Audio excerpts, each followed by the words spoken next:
situation where you find that a person look like the same. Not necessarily tribal or regional. But I have said that.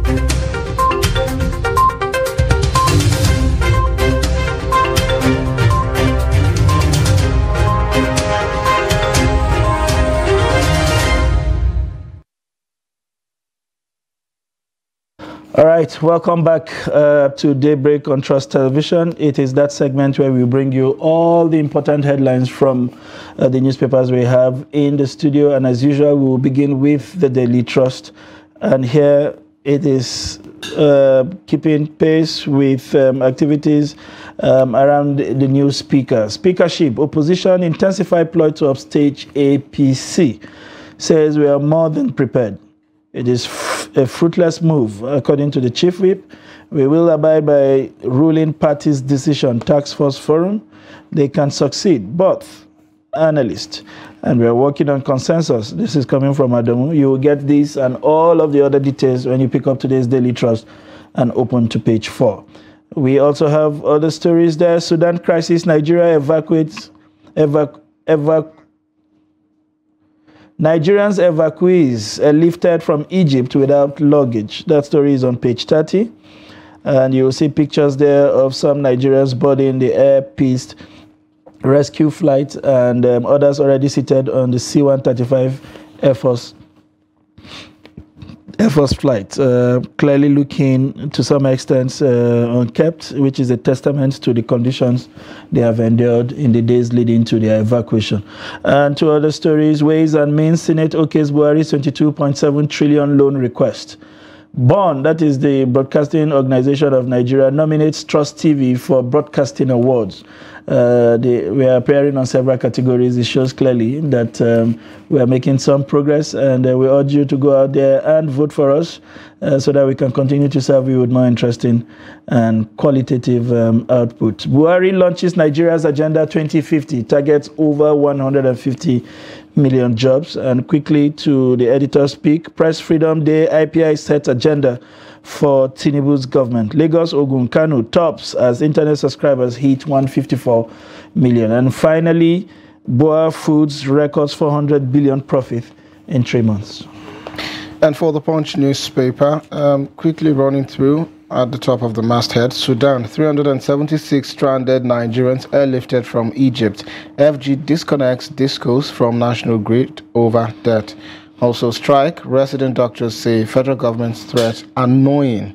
Interesting. Also, we'll see as the banner headline of the Punch newspaper, outrage as Senate approves Buhari's 22.7 trillion naira extra budgetary spending. Fresh borrowing from CBN illegal, suspicious, says NECA LCCI economist. 22.7 trillion naira extra budgetary spending to raise public debt to 69 trillion. And below the pictorial, we see Agenda 2050. FG projects $33,000 per capital GDP. And below the belt, APC NWC fails to zone National Assembly leadership seats. Also, police arrest Osun twins for cultism. And finally, on the Punch newspaper, Senate proposes life jail for unlawful explosive makers. And moving on to the Guardian newspaper, it is staying with the approvals yesterday for the Senate. Nigeria to spend next 40 years repaying controversial 23.72 trillion CBN overdraft to the federal government. You have there the picture of the Senate president with his gavel, and insert is the pictures of the president, the central bank governor Godwin Emefiele, and the finance minister Zainab Ahmed. To other stories, NAS leadership, Tinubu defers zoning decisions after May 29. Project reforms, I owe you nothing, Tinubu tells Wike.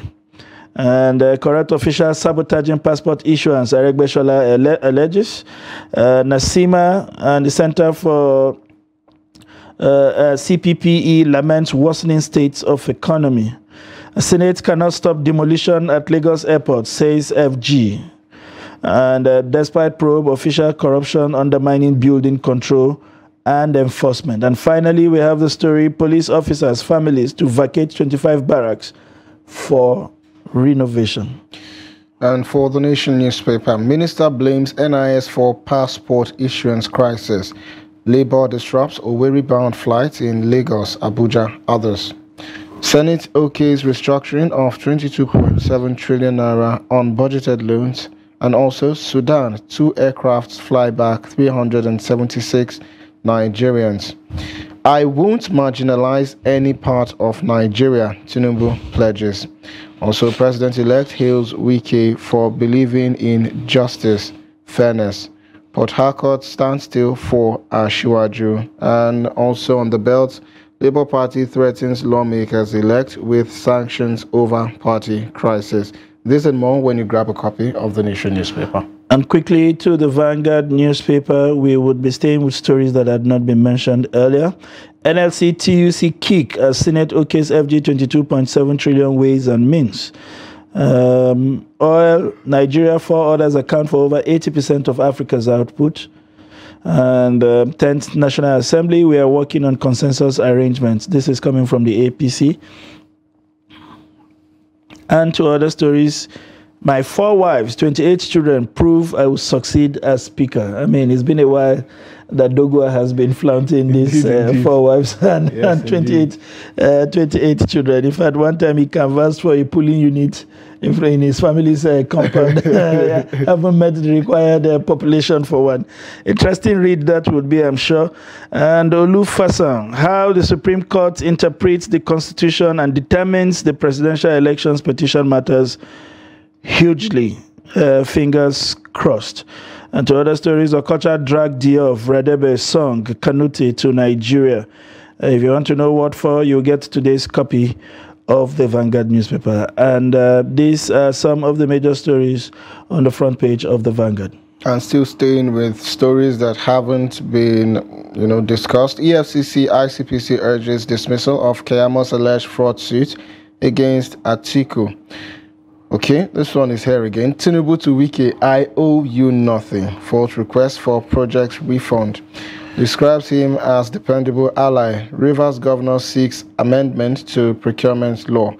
You're desperate for favor, accommodation. Sheosani blasts Wike. Well, this and more if you grab a copy of This Day newspaper. Interesting blast, if you like. Moving on quickly to the Daily Times. INEC, Tinubu, Atiku, Obi get notices as tribunal open pre-hearing on Monday. And passengers stranded as Labour halts Owerri fight, short air peace operations in Lagos. Lawan Omar Agege under fire for plotting to alter Senate rules. And court strike at 1.8 billion corruption charges against Dasuki's aide and 8 others. And more players for the British court as Ekweremadu wife risks 10-year jail term. These are the major stories on the front page of the Daily Times. We now have joining us in the studio the editor-in-chief of Dateline newspaper, always prompt, always sharp, and always here. Malam Nasrallah, it's a pleasure to have you join us. Good morning. Thank you. Something in his spirit told him to do and co with me again today. I don't know what that is. Someday we will probe that spirit, but it's okay. It's good. We will start. I mean, some of the papers have similar stories running across, and some of them have dwelled on other things. But what seemed to be, to have made most of the papers would be the evacuations of Nigerians from Egypt. Finally, after so many hues and cries and explanations and counter-explanations, some of them touched down yesterday. We understand somewhere in the region of 400. There is a whopping 4,600 hanging somewhere, we are not sure. But how does it feel to finally get some across? I mean, whether or not their luggages were brought across, the stories tell us how parents were contacted and they said, bring us our awards. That's what's important. That's what's important. But what do you make of the fact that we have been able to bring down some, and what's your impression of the other arrangements that are outstanding to bring out what appears to be the majority that are still hanging? Well, I think it's very important that we have commenced the process. These are people that are actually coming from war situation. It's not as if they are coming back from Sudan, maybe from holidays or something like that. So, their family members certainly will be happy. And despite all the challenges, all the problems we have been experiencing, since the commencement of the whole issue. I think what is important is the fact that we succeeded somehow in taking the people out of line of danger. So I think that's very important. So all the challenges that we have maybe shown, the authorities in charge should try and see that they don't stand in the way. And like I said, the families of those who have successfully returned, will be happy, because like I said, this is something that nobody will want to see anyone, having difficulties remaining in a country where the authorities, where the government has completely collapsed. So I congratulate those who have succeeded in returning.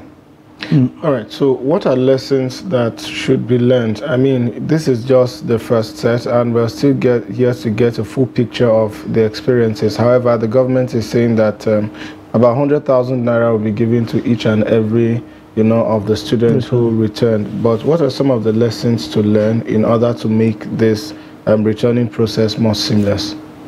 Well, like we keep saying, anything that has to do with Nigerian citizens, somehow the government, will appear, as if non-committal, so to say. So now that they are maybe talking in this light, we'll wait to see what will happen. But the lesson we should learn is the fact that every country, especially those who have their citizens in Sudan, they did their best to see that they are evacuated on time. And I didn't like the fact that, we had so many, we did more talking, than action actually when it started. So the lesson we should learn, I think, is for us to, approach these issues with all the seriousness that they deserve, because these are Nigerians and they also should be treated as Nigerians. All right. There's a part of this whole development that seemed to have escaped the conversation, largely because, as Nigerians, we were more concerned about the lives of Nigerians that were in imminent danger. But today, the Daily Trust did something noble. The editorial decided to pay attention on what is actually happening in Sudan. They may appear to be a different country, but we share common heritage. And we know how much this country suffered from the breakdown of law and order in Libya. There were proliferation of small arms in Nigeria, which further worsened the crisis we were suffering, especially from around the northern part of the country that traditionally had a trading route leading up to Libya. How important is it that, besides these evacuations, that our government and governments of the sub-Saharan Africa, intensify moves to find a way to calm fray nerves in Sudan? Today, the Daily Trust is calling on the UN and the AU because it appears like nothing is really happening. We are just waiting for the real fight to take place, and whatever is left of what they have destroyed, and then we start talking about rebuilding and all that. How important is it that we move in and de-escalate the situation in Sudan? Well, I saw a story, I think, this morning, the United Nations talking about the fact that the two warring factions, they have not shown any commitment to stopping the hostilities. And if you look at even how the thing started, it's all about egos, leaders, thinking more about their position than the fate of the people that they claim to lead. Because the army chief who, got the support of the RSF, somehow, because now they are talking about integrating the RSF members into the army, so he thinks that's something that is likely to see to the end of his reign. So because of that, people are now in danger simply because two people are fighting. And for Africa, especially, so many people around the world actually see us as one country, because whatever happens in Sudan is likely to have implications not just on its immediate neighbors, but the entire continent as a whole. So I also saw a story, about Eritrea saying that if they can be supported, they can actually see what they can do to end all the hostilities. So Africa should not allow this to continue, because right now, if you talk about, maybe if you remove Egypt, most of the other people that have been mentioned are the United Arab Emirates, you know, having the support of a faction, things like that. So Africa should worry and face the problem squarely, because this is something, like I said, where whatever implications it has, it's Africa that will bear the brunt. Okay, so we saw organizations like the EU as well as the UN weigh in when, you know, the Ukraine-Russia crisis started. Now, so far, it's seeming like the UN has been the one that has been doing so much of the talking. And we've not heard, even though ECOWAS is regional, I mean, we're all Africans, right? And also the AU not saying much about the situation. So, like Mr. Sunday asked earlier, do we have to wait till the situation deteriorates to a point where we have to start talking about building from the rubble before, you know, we as Africans rise up to actually address two warring factions? Because at the end of the day, from what we have read in the mainstream media, it just looks like two very powerful generals having, you know, something that went from a trade of words to now a full-blown war, and citizens' lives are currently in danger. Well, like we said, you know, Africa should face it squarely, because we have reached a stage where, you know, all the talks should end. And maybe if you talk about the European Union, I don't think the problem in Sudan will affect it in the same way what is happening in Ukraine, you know, with Russia, because if you look at... That's why I mentioned the African Union. We also have the African Union. We also have the African Union, but, you know, the problem is sometimes, because this is something that has to do with Africa, nobody wants to, like, stake his neck and maybe appear to be supporting one side or the other. But we have to face the reality. The two generals cannot be right at the same time. Certainly one is maybe, you know, causing the whole problem, or someone among them is actually the one, you know, frustrating all the efforts to make sure there is peace in the end. So we should have that strength of, you know, to face whoever is the problem. But like I said, because this is Africa, probably they are looking outside the continent to see somebody that will be seen as neutral, you know, and which is quite unfortunate. Now that we are already in this situation, honestly, we need to do all we can, you know, to see that we end it. Even this morning, you know, I also saw a report saying that one of the best known actresses in Sudan was actually caught in the crossfire and she was killed. So if you see, this is someone that is maybe quite famous, but so many people must have been killed along due to hostilities. Moving away from Sudan and moving away from all the big stories, deservedly so, that made the front pages, I would like to focus on something that would appear to be, or that would project us in a way as being selfish, but we don't talk about ourselves. Yes, let's blow our heads. Enough. And that is that position that the Daily Trust gave us on the front page to talk about the Press Freedom Day and the IPI setting agenda for Tinubu's government. I was thinking the IPI would have first of all set agendas for media owners in Nigeria. Journalists are some of the most terribly treated in this climb. Yeah. We go several months without salaries in some platform, needless to mention them, they know themselves. Terrible working conditions, pensions are not remitted. I mean, when you see veterans in this profession, you worry about where old age is going to take you, because it doesn't look like a good place to be.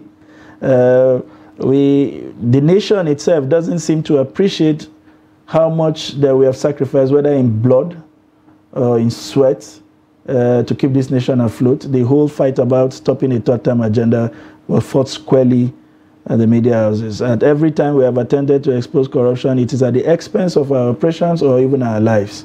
And when we check out miserably. I mean, you don't want to see those category of people they call veteran journalists. What's your admonition to, well, the IPI has spoken to set agenda to the president, largely around improving the environment to function, but what's your admonition to media entrepreneurs on the need to revisit the welfare of journalists? Actually, one of the reasons why the stakeholders, that's the government, the private sector, and what have you, don't take us seriously is because they know, the things that happen within the media itself. Sometimes, you accuse the government of not paying salaries. Sometimes you accuse the government of doing something that actually you are doing within your own organization. And I don't want to believe that all the things you hear, about the media. Yes, certainly there are challenges. The owners will complain about not having enough money, especially now that things are going online and what have you.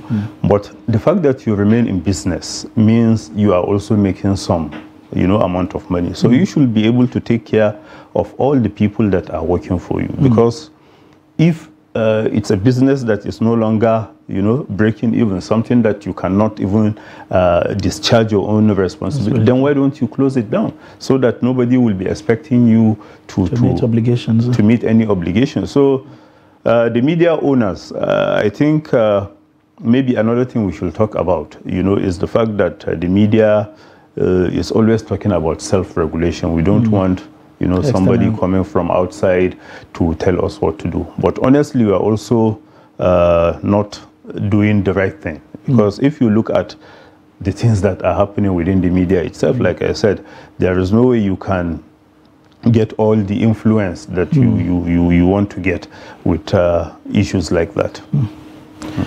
All right. Buhari launches Nigeria's Agenda 2050.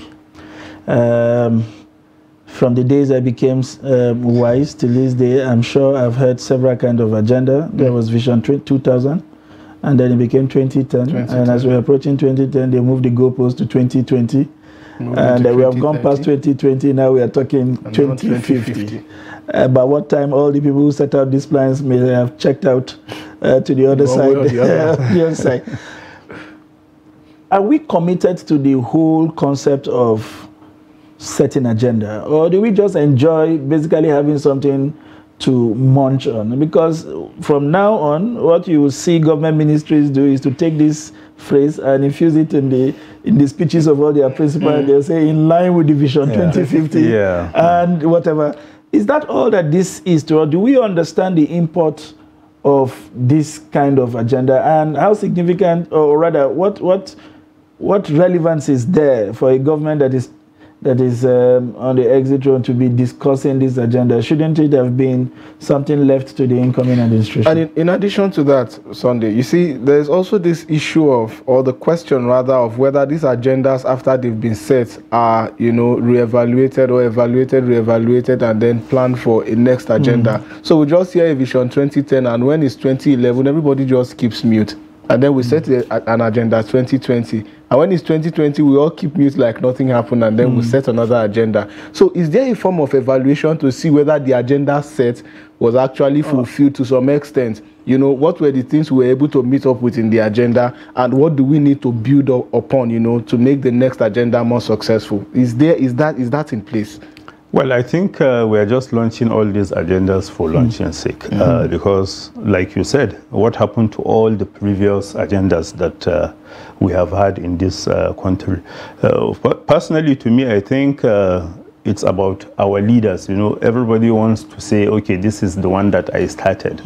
Nobody is actually talking about the fact that those who, came up with something similar in the past, nothing happened. Because if you are talking about development, there are so many targets, and nobody is saying there is anything wrong with setting a target that you want to meet, within a certain period of time. But if you can key into all these sustainable development goals, so many things that are actually universal, and you are not talking about a global village, whatever happens in Nigeria may have implication outside Nigeria, or things that are happening outside Nigeria having implications for Nigeria and the people living within Nigeria. So we shouldn't worry, we shouldn't concentrate all our energy in starting an agenda, launching all sorts of policy documents, when in reality we know that nobody will be there to even talk about implementing them.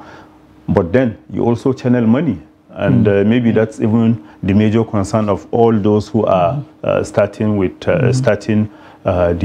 these agendas, so that maybe by the time they start them, they devote some money which they can feast on while the nation remains the way it is. Well, while it's very important to start an agenda, from what I understood, it's also very important to finish the agenda. Mr. Nasir Lawal, the editor-in-chief, Dateline Nigeria, thank you so much for joining us on Daybreak this morning to review and also share your thoughts on the headlines of national dailies. We will now go on a quick break, and when we return at the top of the hour, we'll serve you more on Daybreak. Don't go anywhere.